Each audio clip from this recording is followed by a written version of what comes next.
Welcome back, everybody, to some more Gladius Relics of War Tau, and what will probably be the final episode. We're so close to getting the end of this. I just want to see, at this point, I literally just want to see what Chapter 6 is going to be. But you can see it's just, I've lost both cities at this point. Tons of flyers coming in. I'm trying to retreat, but even my commander, like, he's got 2 hit points, and he can barely get away. So this has been like just everything with me trying to escape. The reason I'm trying to pull these guys away is because my thinking is that if I can pull these guys down here and have them heal, I might need them in the future for the quest, and so I kind of want them to live.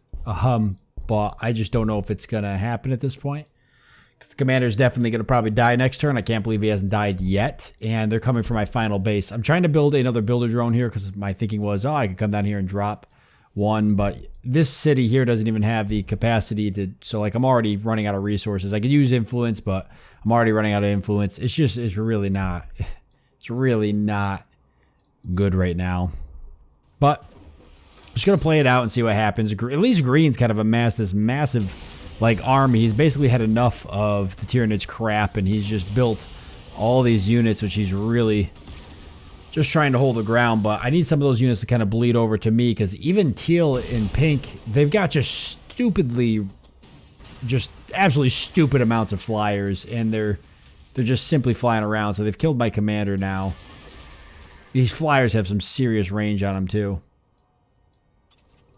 We're really not going to make it at this point because I'm also getting less a turn. If Green took all of these units and started pushing them this way, he might save me, but he won't do that. He'll keep pushing them north. And somehow this guy up here, or I've managed to hold this up here. I have no idea how. Wow, even the hammerhead went down. Yeah, there's no way I'm making it out of this. I still have the same Vespid Stingwings I've had all game, though. It's amazing.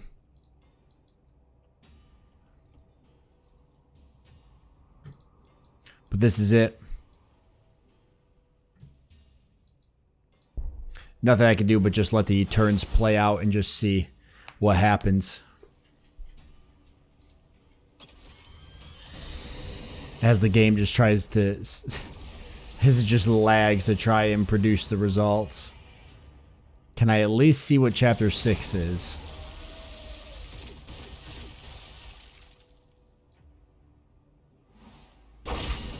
Wow, just look at these guys come in.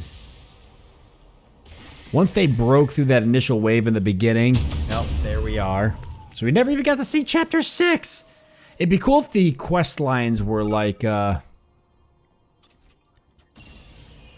oh my gosh, really gonna try to... Alright, I'm gonna let this kind of run its course. It'd be cool if the quest lines were a sort of a combined effort between the teams. That would actually probably made a huge difference. Give me 1 second while I wait for this to kind of finish its thing.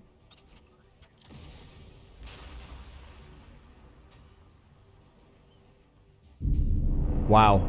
Okay, so let's take a look real quick at everything. This will be obviously a shorter episode because it ended pretty quickly. I actually thought we'd carry on for a little bit longer, but we didn't.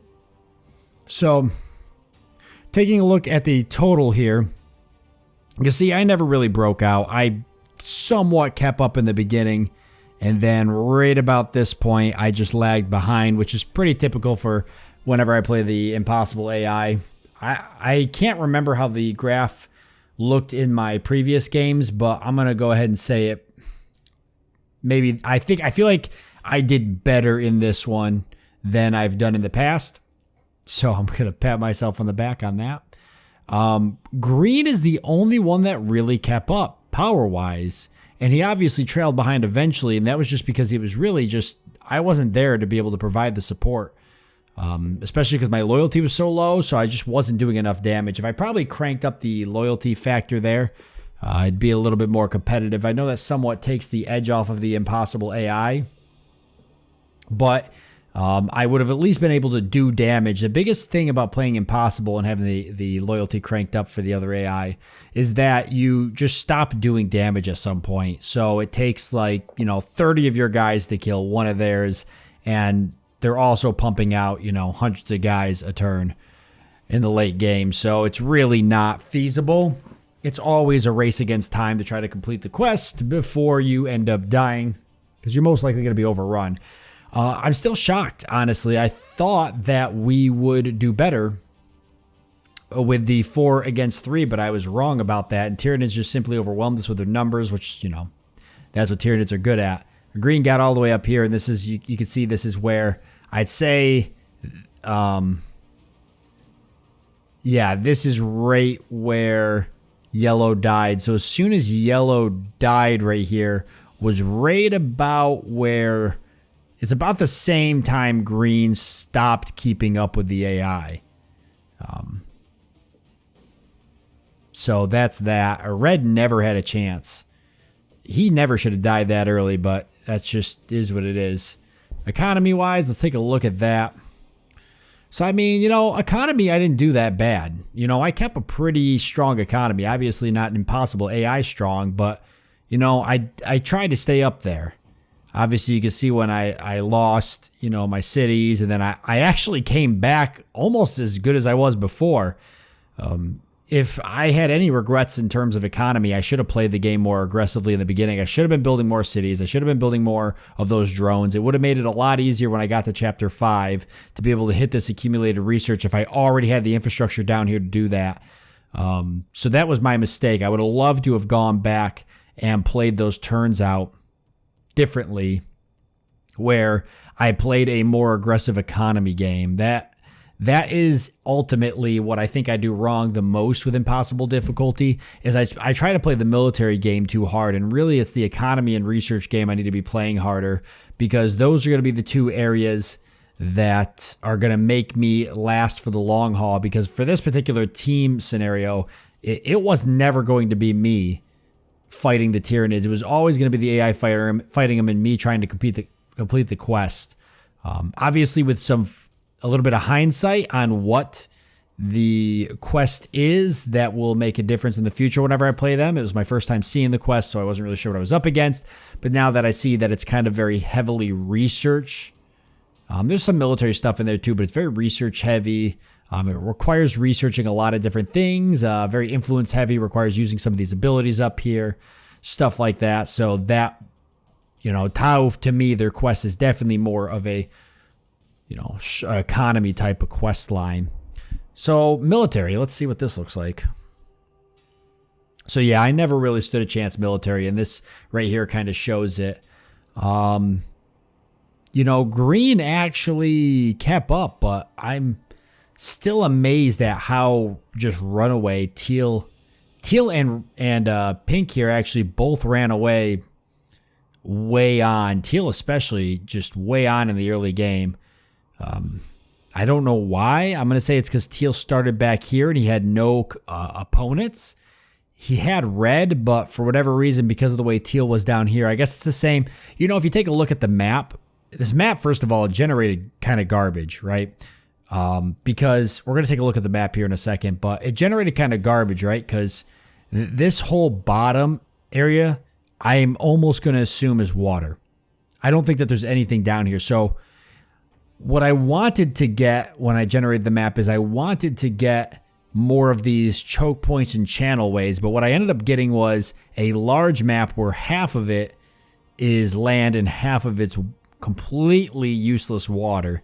I would have much rather it be a little bit more of those kind of choke point channels all over the place instead of turning into this. So it started out with people starting way too close to each other, such as red and teal, which was probably the worst case scenario of it.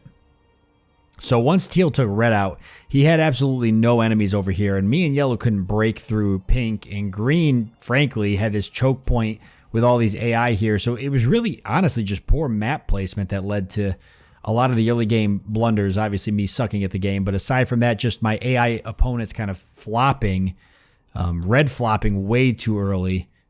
At least should have died at the same time orange did and didn't. And then yellow eventually falling out of there as well. kind of doing some weird stuff. Yellow wasn't really protecting his flanks, focusing on this front line with me, which I thought was just odd. But yeah, if Yellow had actually focused all his resources towards this rear part here, where he ultimately ended up, his demise was, Green would have came up here and relieved me, and then Yellow could have kept the pressure on over here. But that's the AI for you. And in terms of research, I'm gonna feel good about this. Everybody ran away with research significantly longer than me. They all capped out. When I was only about halfway through, they were all capping out. But out of all the games I've played with Gladius, this was definitely my better research game.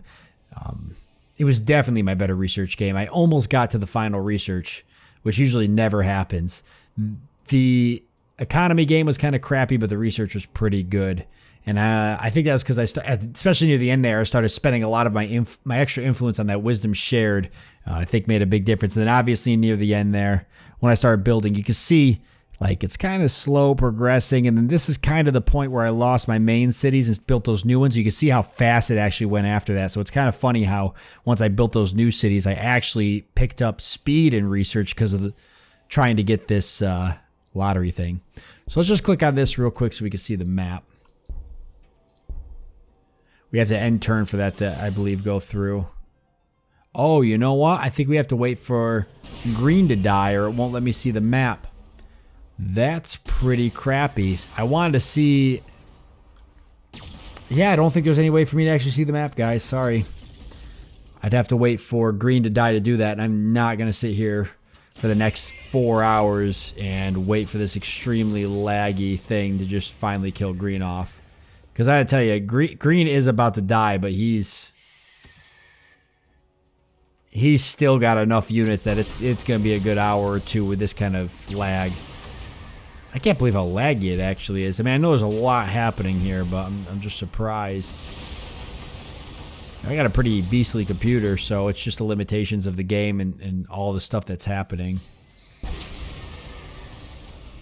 that's causing that. I want to see if this ends real quick and gives me any options. If I do end game, I think it's going to show me the mini-map anyways, but...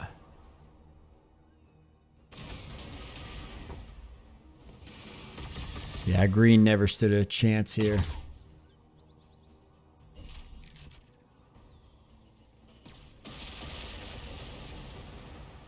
And it really is the flyers. At least for me it is. Whenever the flyers come in, I just don't have anything to take them out. And then it really renders choke points obsolete. I think I'll slow down research in future impossible playthroughs. I always make the research really fast, and that's probably my mistake, because it's already going to be in fast for the impossible AI. So when I make it very fast, it just goes even quicker. And then we get all these late game entities like super fast. Yeah, let me try this real quick. So, can I not just... So that's unfortunate. So we won't be able to see the map, but regardless, hey, that was that. So, a lot of fun. I really enjoyed Gladius. You know, what I'd like to actually do is ask you guys for opinions on maybe something you'd like to see in the future, a different type of race, a different type of combination. I know I'm always asking, trying to put stuff together, but you guys know better than me on what you want to see. And what do you guys think of like a multiplayer game? It's something I've kind of had in the back of my mind for a while now. I don't know how many people have the game, but I'd certainly be interested in getting a group together to play a big multiplayer game, even if it was a comp stop where it was just a group of human players versus a bunch of really difficult AI. Doesn't have to be impossible, just some difficult AI. Or even just a giant human free-for-all. That'd be really fun as well. So those are two things I'm interested in doing. But yeah, I want to thank you guys for joining me. Hope that you did enjoy it. Look forward to seeing you next time.